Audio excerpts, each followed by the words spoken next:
So basically, we are Miss Miyagi. We are a team of mainly architects and urban designers who became real estate developers. I think the idea is in our profession as architects and urban designers, we find out how much impact the built environment has on us as people, and who we are as society. But we also see that building is getting more and more complex, and for this also more and more professional, and unfortunately also more and more commercial. So we feel that real estate investors are, was also clear in the first presentation, are building the real estate with the highest profit, not necessarily the real estate that we need as society. So we wanted to create something new. And basically we are a real estate developer who is doing this in a service model. So we are offering our services to everybody who wants to build real estate and who's actually sharing our mission to improve the world through improving our built environment. So we initiate those projects, we advise them, we research them, and we coordinate them from concept to completion. And we want them to be exemplary, not necessarily in the meaning of that they are brilliant, but we want them to be an example for policymakers, end users, to be able to see that real estate can be done differently. I'm just going to run quickly to two projects. There might not be sound on this video, but that's fine. It's a short video. Do you hear sound on the video? I don't think so. No, it's fine. No, we don't. This is a project that I've been working on for the past 10 years as project coordinator.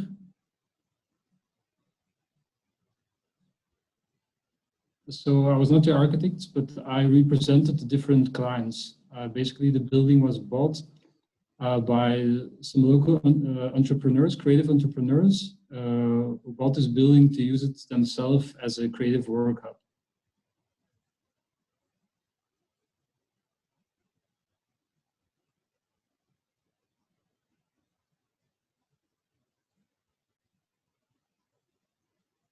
So this was a movie that we made for the Urban Maestro award, which we also won, which is quite interesting to see because it's 100% privately owned initiative who won this prestigious prize from the European Commission. So the first phase was about 6,000 square meters. Adaptive reuse of a protected monument was finished in 2012. And then recently we completed another extension of another 6,000 square meters just in 2020. As Miss Miyagi, we also developed these governance models because we do believe that the difference in real estate nowadays is not only in the development and the architecture, but also in the governance of these spaces. So we came up with this business model where basically people take a membership and they get access to almost any space in the entire building. Also interesting to know that the building is owned at this moment by about 30 different entrepreneurs who are in this cooperative model.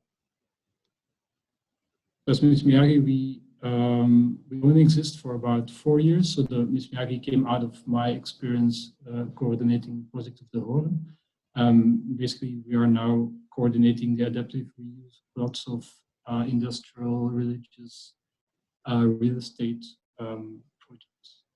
And we do this from concept and business model up to the coordination of construction sites. So a lot of it is self-taught. Also, like any other architect in the room, I didn't get a lot of training in real estate development during my architectural training.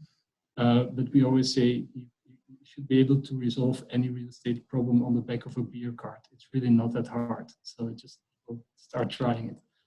And in our practice, I think what we really try to focus is in this center part here. There's a lot of things have been said about this public-private partnership, which is basically on this bottom line. I think what we try to do is engage civil society in the development of real estate, because there's lots of energy and lots of money which is not organized through government or which is not organized by market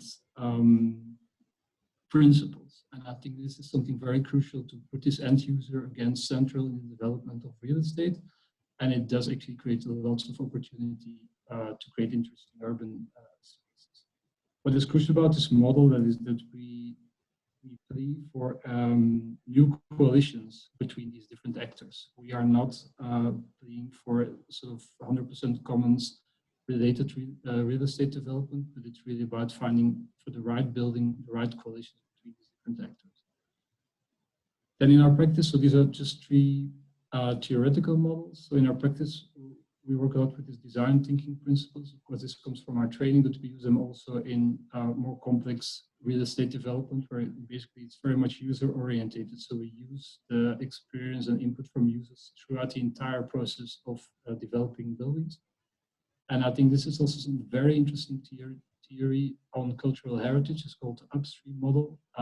Basically, it says that you should look at what is specific about your building and how this specificity can actually contribute to the 4 pillars of sustainable development. And in this way, you can sometimes also use funding for these 4 pillars, which was not necessarily conceived to be funding for your project, but you can actually create this win-win situation of being a catalyst in sustainable development through your real estate project, but also using funding for sustainable development for your real estate project. Another project is Alvarez, also in Leuven. This is what it looked like 3 years ago. We went to the city. It was abandoned, protected monument. Also, the city didn't really know what to do with it because there were no commercial real estate agents who were interested. So we went to the city saying that we could do a temporary use for 5 years, which would be fully financially self-sustainable. So basically, we said if you give this building for free to us for 5 years, we can activate it and it shouldn't cost you anything.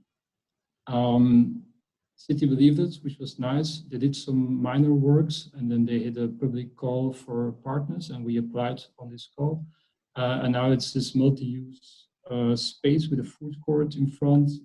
There's a social grocery shop working with a double pricing system. There are neighborhood organizations. There is a coffee roastery, bakery. There's urban farming. There's like free running parcours and there's event spaces. And this is a good example of this upstream model. It's where we started from the restrictions of the building, basically not insulated, not in thermal ways or acoustic ways. And from there, we started thinking of what kind of programs we could work with. So it's not by accident that we work with food and sports, because basically these 2 programs, they keep themselves warm by the fire they use or by the energy that they spend doing sports. So this is what it looks like today. It's good.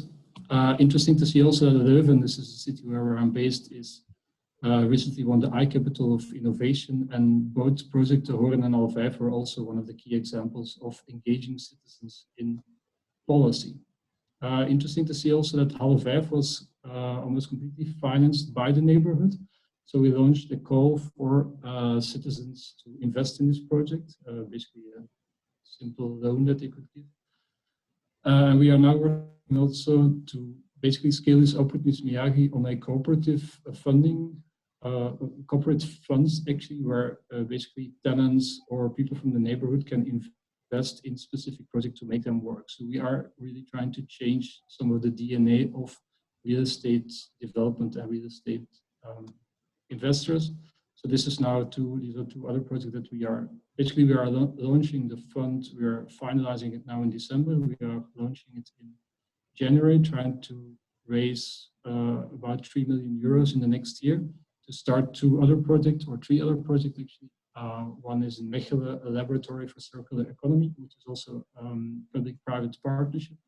Another one is an adaptive reuse of an industrial site in the south of Belgium,